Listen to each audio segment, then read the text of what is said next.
Hello, কেমন আছো বলো তোমরা সবাই? আমার নিট বাংলা চ্যানেলে তোমাদের অনেক অনেক ওয়েলকাম।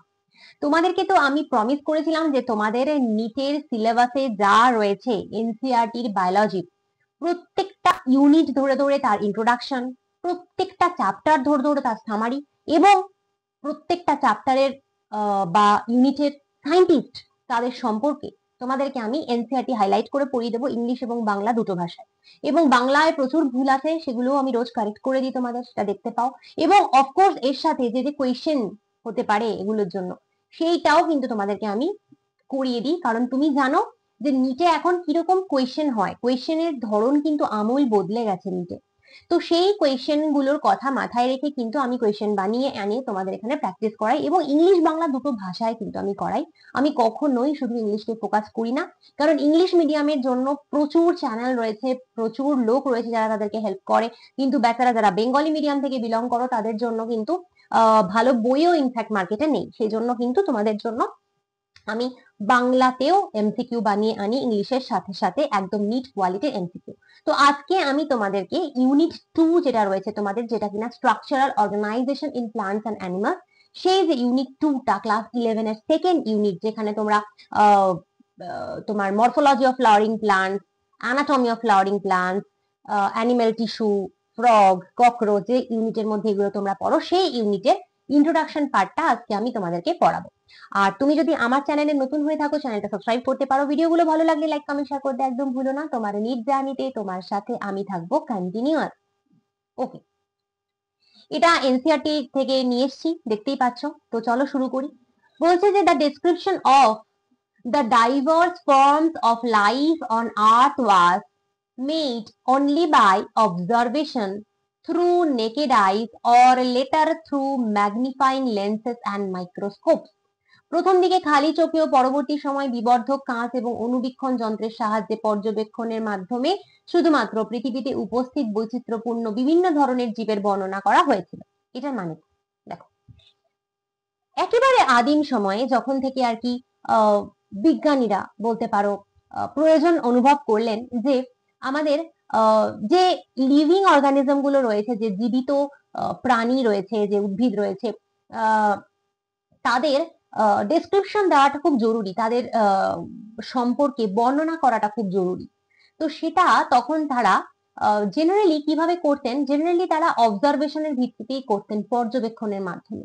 পর্যবেক্ষণ মানে পর্যবেক্ষণ বা অবজারভেশন মানে তুমি রাস্তা দিয়ে যাচ্ছ, একটা আম গাছ দেখলে, তুমি আম গাছটা দেখে ভাবলে এটা আম গাছ। কেন এটা আম গাছ? কারণ এখানে আম ফলেছে, পাতাগুলো আম গাছের পাতার মতন, গাছের যে স্টেম বা কাণ্ডটা সেটা আম গাছের মতন। তো এইগুলো হচ্ছে তোমার অবজারভেশন বা পর্যবেক্ষণ। তো এইটাই কিন্তু মূলত তাদের মানে তারা এর সাহায্যেই মূলত অ্যানিমাল এবং প্লান্টকে ডেসক্রাইব করতেন অবজারভেশনের ভিত্তিতে।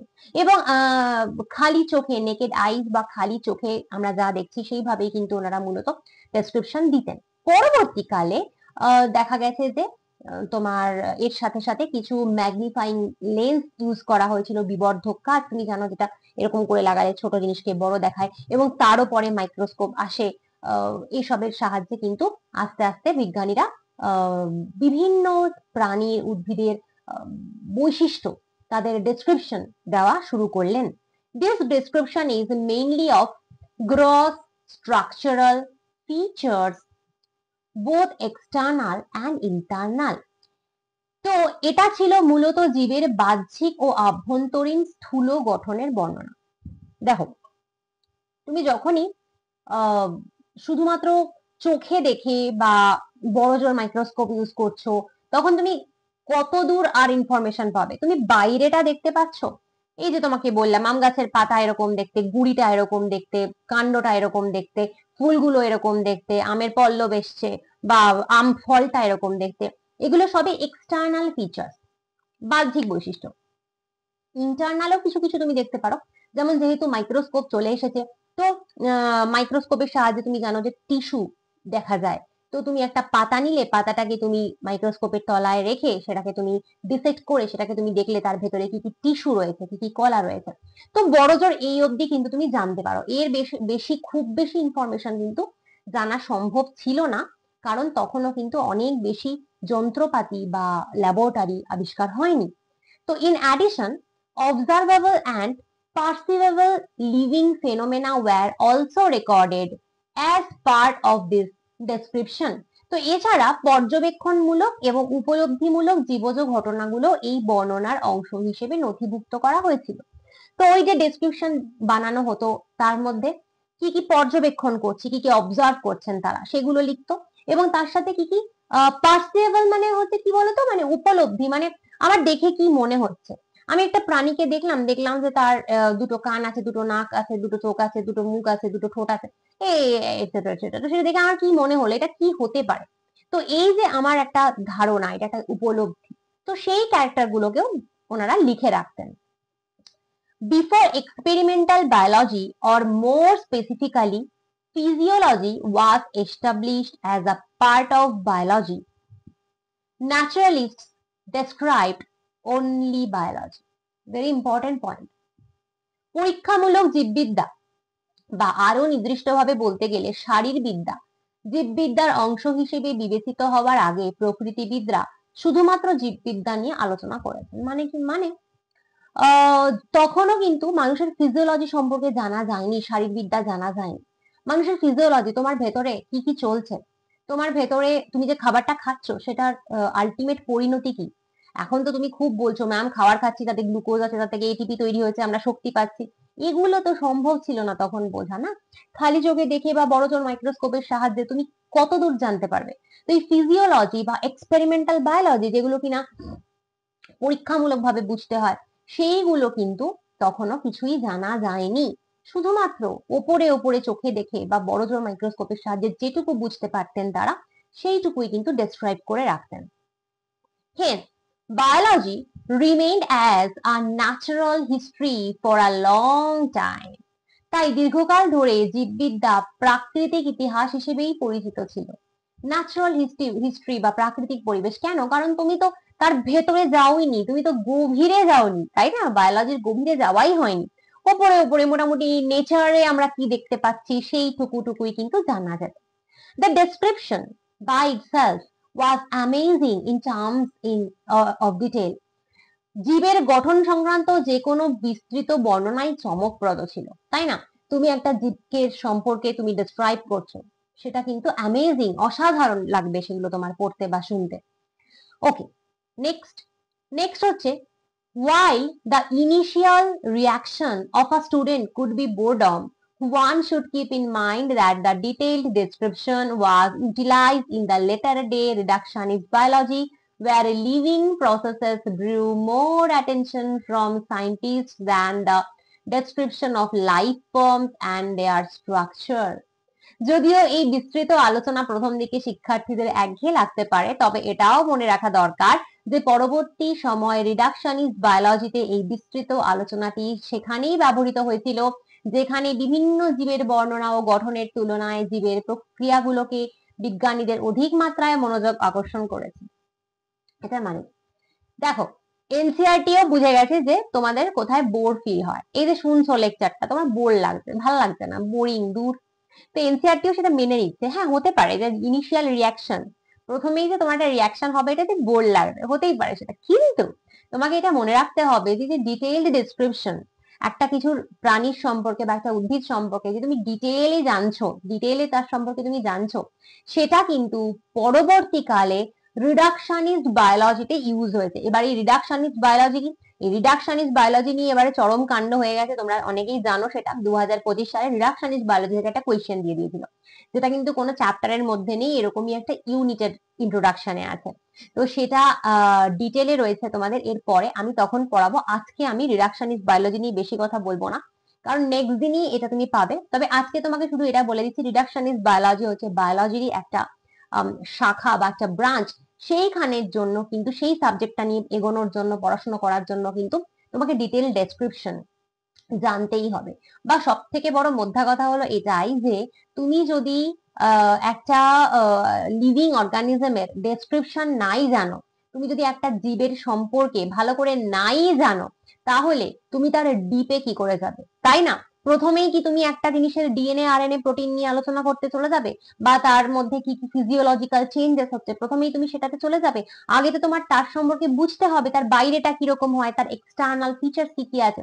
তো এই ডেসক্রিপশন কিন্তু বাবা যতই বোর লাগুক তোমাকে শিখতেই হবে, তবেই তুমি সেই জীব বা উদ্ভিদ সম্পর্কে, প্রাণী বা উদ্ভিদ সম্পর্কে জানতে পারবে বা তার গভীরে যেতে পারবে।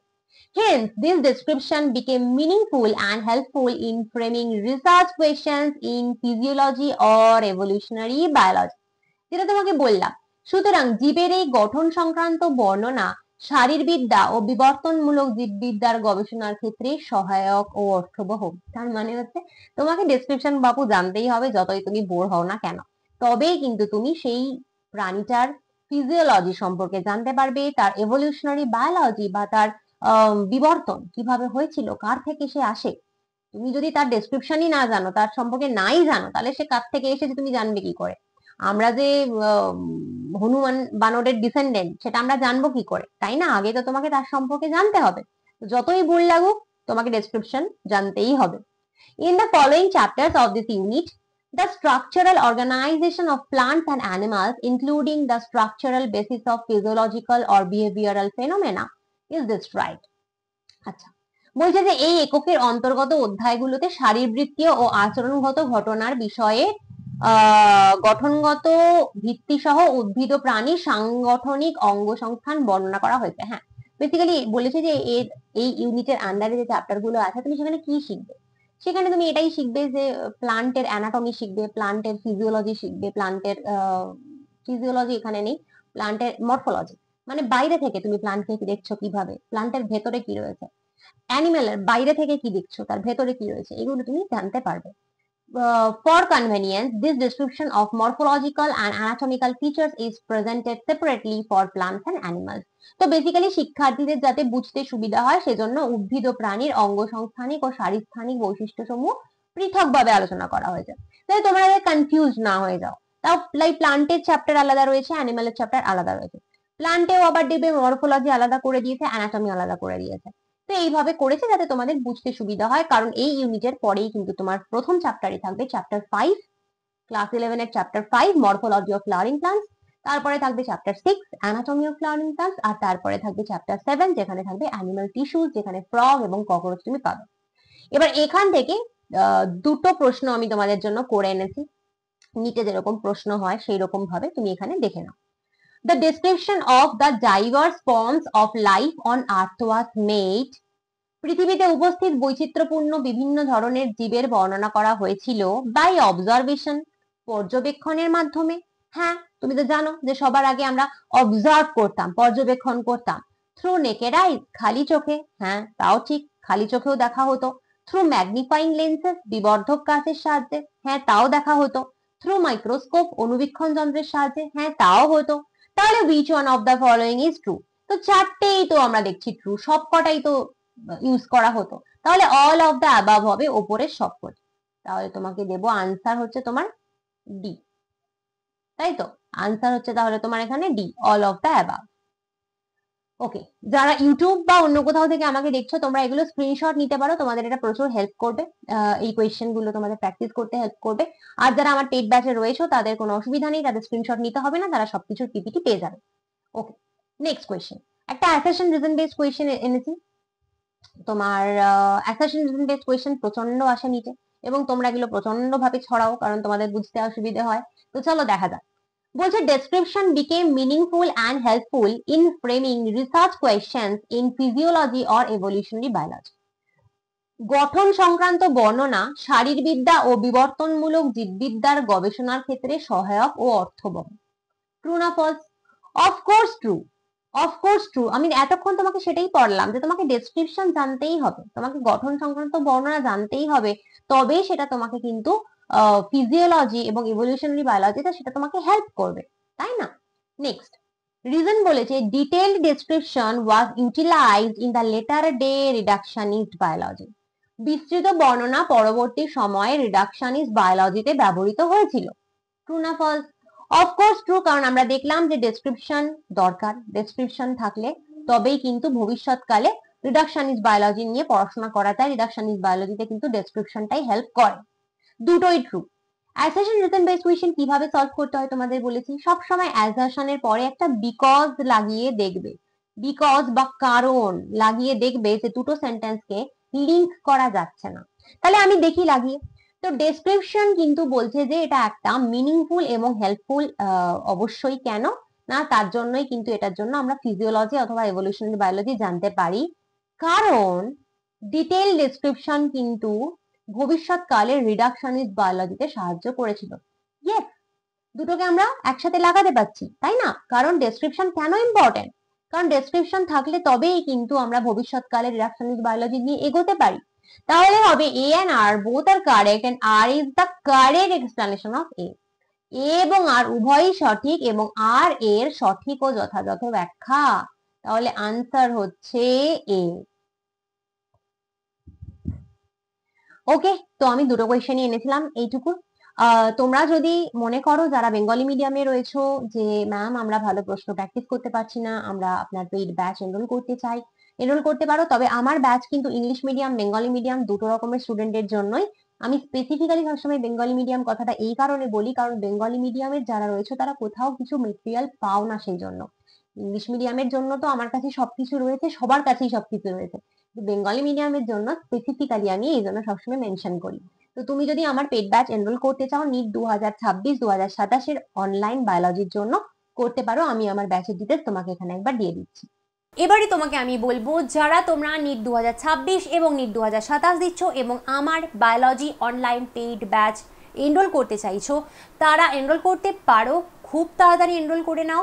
তোমরা 100% NCERT best full syllabus class 11 class 12 এর সমস্ত চ্যাপ্টারের রেকর্ডেড লেকচার্স আমার কাছে পাবে। ফুল সিলেবাস ক্লাস 11 ক্লাস 12 এর পিডিএফ নোটস এবং সেটাও কিন্তু বাংলা এবং ইংলিশে আমার কাছে পাবে। চ্যাপ্টার ওয়াইজ এমসিকিউ প্র্যাকটিসের পিডিএফ প্রচুর পাবে বাংলা এবং ইংলিশে, ঠিক যেরকম এখানে এক্সাম্পল দেখালাম এইভাবে প্রত্যেক চ্যাপ্টার থেকে প্রচুর তুমি বেঙ্গলি ইংলিশ পিডিএফ পাবে। এবং চ্যাপ্টার ওয়াইজ টেস্ট তুমি আমার কাছে দিতে পারবে বাংলা ইংলিশ দুটো ভাষায়। ফুল সিলেবাস টেস্ট দিতে পারবে বাংলা ইংলিশ দুটো ভাষায়। তাই নিট যেইভাবে এক্স্যাক্ট তুমি দেবে সেভাবে বায়োলজি কমপ্লিট প্র্যাকটিস তোমার কিন্তু আমার কাছে হয়ে যাবে। এবং আমার ব্যাচের আনলিমিটেড ভ্যালিডিটি, তুমি যদি ক্লাস 11-এ পড়ো তুমি জয়েন করতে পারো, ক্লাস 12-এ পড়ো জয়েন করতে পারো, যদি ড্রপার হও তাও জয়েন করতে পারো।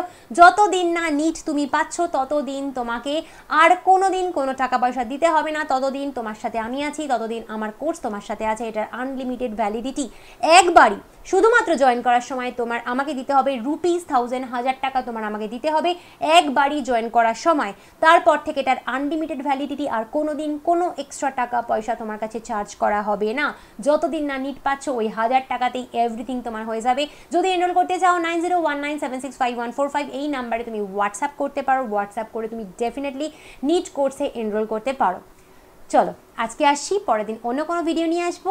Bye bye.